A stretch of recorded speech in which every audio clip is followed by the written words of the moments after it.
আল্লাহর সবচেয়ে বড়, আল্লাহর সবচেয়ে বড়, আল্লাহ ভিন্ন কোনো মাবুদ নেই।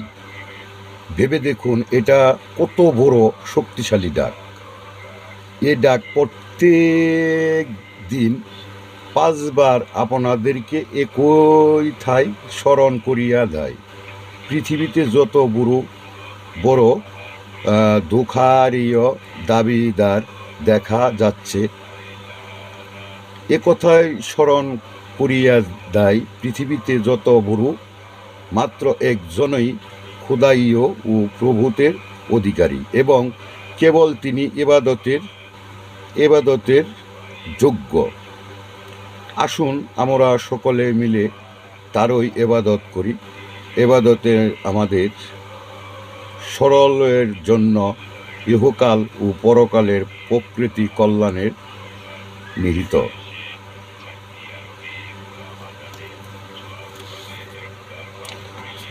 এক অদ্বিতীয় লা শরীক আল্লাহ ছাড়া কোনো মাবুদ নেই, এবং আরও সাক্ষ্য দিচ্ছি যে হযরত মুহাম্মদ সাল্লাল্লাহু আলাইহি ওয়াসাল্লাম আল্লাহর বান্দা এবং রাসূল।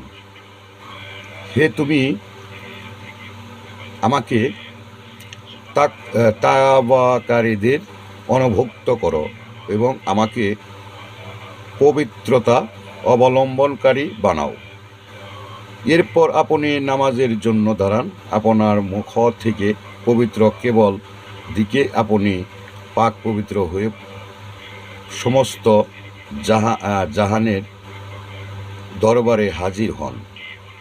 সর্বপ্রথমেই আপনার মুখ থেকে বের হয় আল্লাহ, আল্লাহ, আল্লাহ সবচেয়ে বড়। মনে ও এ বিরাট অঙ্গীকার উচ্চারণ করে আপনি দুনিয়ার যাবতীয় জিনিস হইতে নিজের সম্পর্ক ছেদ করার প্রতীক হিসাবে কান পর্যন্ত 2 হাত তুলেন এবং আপনার সামনেই হাত বেঁধে দায়বান হন।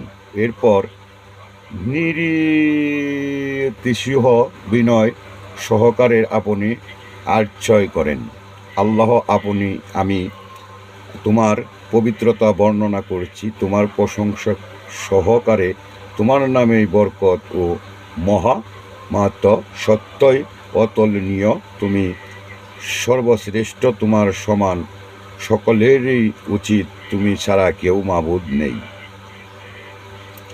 অভিশপ্ত মরুদ শয়তানের কবল হইতে আল্লাহর কাছে পানা চাই। মেহেরবান দয়াময় আল্লাহর নামে শুরু করছিলাম। সারা জাহানের পালনকর্তা মহান আল্লাহর জন্য সমগ্র ও সর্বপ্রকার তার ফিক প্রশংসা। এটাই আমাদের এই আল্লাহ পাক যেন সবাইকে বোঝার জন্য আমাদেরকে দয়া ও রহমতের কারো আমাদের সরদার ও নেতা হযরত মুহাম্মদ সাল্লাল্লাহু আলাইহি ওয়াসাল্লামের প্রতি এবং তার বংশধরের প্রতি যেমন তুমি রহমত করেছ হযরত ইব্রাহিমের আলাইহিস সালামের তার বংশধরের দানের উপর। নিশ্চয় তুমি অতি উত্তম, শুনে আধার এবং মহান। হে আল্লাহ, বরকত নাজিল করো আমাদের দরকার ও নেতা হযরত মুহাম্মদ সাল্লাল্লাহু আলাইহি ওয়াসাল্লাম এবং তার বংশধরের উপর, যেমন তুমি হযরত ইব্রাহিম আলাইহিস সালাম এবং তার বংশধরের উপরে করেছ। নিশ্চয় তুমি অতীব সৎগুণ বিশিষ্ট ও মহান। দরুদ পরও আল্লাহর কাছে এভাবেই দোয়া করেন, হে আল্লাহ, হে আমার রবের মালিক, আমি জাহান্নামের আযাব হইতে বাঁচার জন্য তোমার কাছে আশ্রয় চাই। কবরের আযাব থেকে তোমার কাছে পানা চাই সেই পতঙ্গকারী দাজ্জালের অনিষ্ট থেকে। তোমার ওই কাছে আশ্রয় চাই যে পরিভীতিতে ছড়িয়ে পড়বে। তোমার কাছে আশ্রয় চাই জীবনের ও মৃত্যুর অনিষ্ট থেকে। হে আল্লাহ, অন্যায় কাজ এবং ঋণ থেকেও তোমার কাছে আশ্রয় চাই।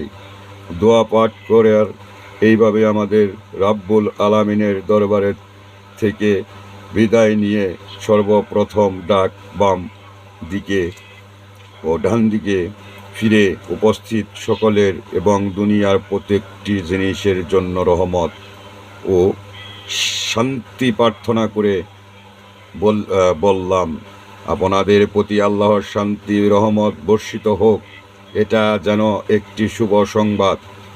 নামাজের পর আল্লাহর দরবারে থেকে এটা নিয়ে আপনি ফিরে এসেছেন। আল্লাহ যেন আমাদের রহমত দান করেন। আল্লাহ ইনশাল্লাহ সবাইকে বুঝদার দান করেন, 5 ওয়াক্ত নামাজ সালাত আদায় করার জন্য তৌফিক দান করেন। ইনশাল্লাহ সবাই ভালো থাকবেন। ইনশাল্লাহ, মেহেরবান।